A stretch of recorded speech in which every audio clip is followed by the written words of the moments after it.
Derailment होने के बावजूद भी रेल पटरी से उतरने के बाद भी चलता है, तो इसका मतलब है सरकार की संवेदना और सोच भी पटरी से उतर जाती है।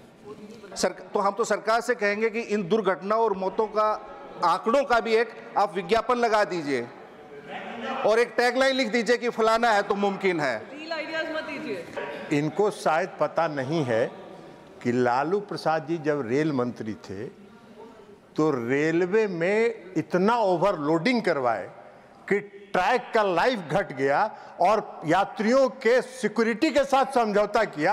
ये काम ये कर रहे हैं, इसको बोलने नहीं रहे। मेरा मूलतः ये कहना है, सार्थक बहस हो रही हो तो इस प्रकार का हस्तक्षेप तो असंसदीय है, परंपराओं का निर्माण नहीं होता है।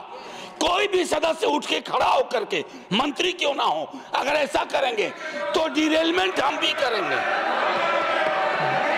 मैं अपनी बात को शुरू करने से पहले हमारे लालू प्रसाद आदरणीय राष्ट्रीय अध्यक्ष सहित अन्य जो रेल मंत्री रहे, उनका भारतीय रेलवे में जो योगदान रहा और भारतीय रेलवे को समृद्ध और मजबूत बनाने में उनका जो कंट्रीब्यूशन रहा, उन सबको याद करते हुए मैं अपनी बात को शुरू करना चाहूँगा।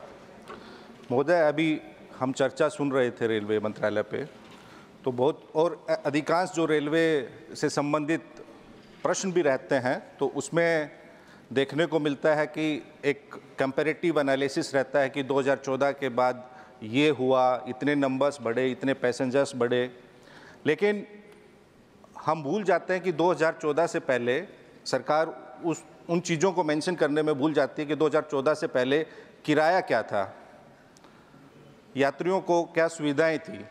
तो 2014 के बाद जो रेलवे का भाड़ा बढ़ा, किराया बढ़ा, क्या उस अनुपात में रेलवे की सेवा, सुविधा और सुरक्षा सरकार बढ़ा पाई? एक ये मूल प्रश्न है। बहरहाल मैं एक आंकड़ा देख रहा था एनसीआरबी का 2023 तक। एनसीआरबी के आंकड़ों के अनुसार देश में रेल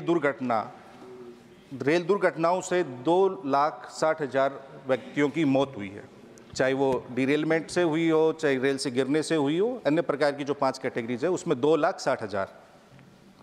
अक्सर हम पहले मेले में या सर्कस में देखते थे कि एक मौत के कुएं में एक मोटरसाइकिल चलाई जाती थी, अभी भी चलती है। तो वही मैं कह रहा हूँ, वर्तमान में एक्चुअली इस सरकार में उसी रेल विभाग वो मौत के कुएं में वही मौत का खेल चल रहा है।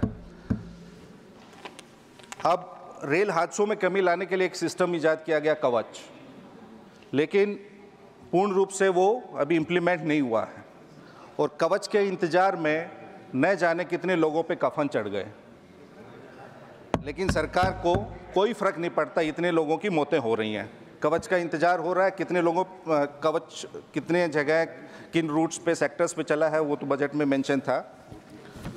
दूसरा, जब हम डिरेलमेंट की बात करते हैं तो वो खाली रेल ही पटरी से नहीं उतरती, वो हमारा पूरा सिस्टम पटरी से उतर जाता है।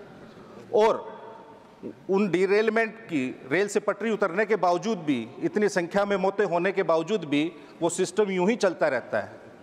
उस पर क्या कार्रवाई होती है, नहीं होती है, वो अलग बात है।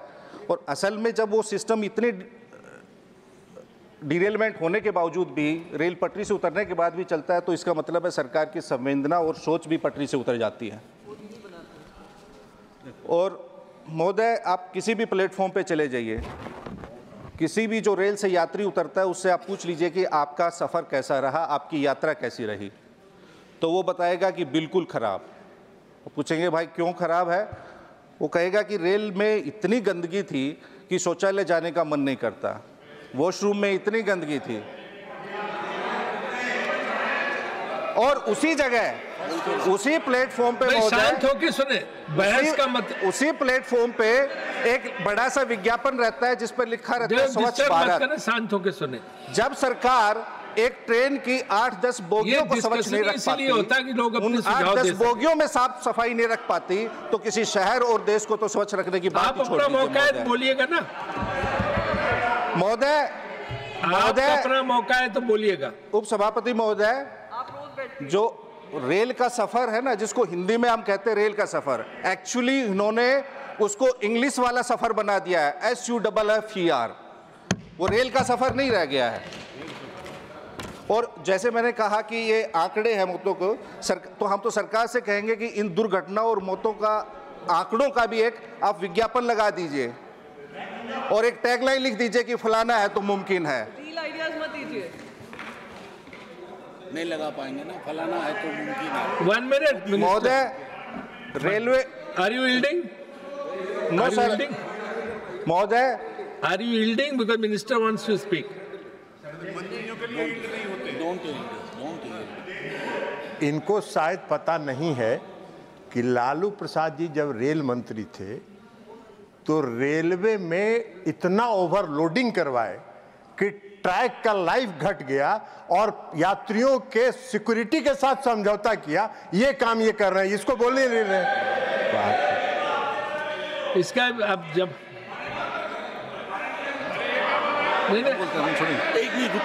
इनको माननीय संजय जी का है, माननीय उपसभापति महोदय, पॉइंट संजय जी को दे दीजिए ना। 30 सेकंड का मौका दे माननीय उपसभापति महोदय। क्या कह रहे हैं आप बताइए? मेरा मूलतः ये कहना है, सार्थक बहस हो रही हो तो इस प्रकार का हस्तक्षेप असंसदीय है, परंपराओं का निर्माण नहीं होता है। कोई भी सदस्य उठ के खड़ा होकर के, मंत्री क्यों ना हो, अगर ऐसा करेंगे तो डिरेलमेंट हम भी करेंगे। एक मिनट देखिए, मैं ऐसा है मनोज जी, एक बार शांत, नीरज शांत। मनोज जी, मैंने इसमें जो नियम है, नियम ये है कि अगर मेंबर यील्ड करता जो बोल रहा है तभी वो बोलेगा। मैंने उनसे पूछा, यील्ड करके मतलब बैठ गए, तब उनको अनुमति मिली।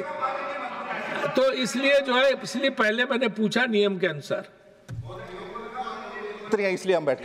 अच्छा महोदय, जहां तक लालू जी के कार्यकाल की बात है, वो तो आंकड़े, सत्य और इतिहास है। आप अभी, मैं आज कैंटीन में बैठा हुआ था तो भारतीय जनता पार्टी के माननीय सदस्य थे। उस वक्त कोई रेल मंत्री के पास जाता था तो क्या क्या काम होते थे, उनको अभी भी लालू जी को याद करते हैं। और जो उस वक्त रेलवे प्रॉफिट में रहा 90,000 करोड़, वो इतिहास अपने आप में है। तो लालू जी ने क्या किया कुलियों के लिए, क्या इको फ्रेंडली योजनाएं चलाई, क्या ट्रैक का लोड बढ़ा या नहीं बढ़ा, वो तो दस्तावेजों में है। बहरहाल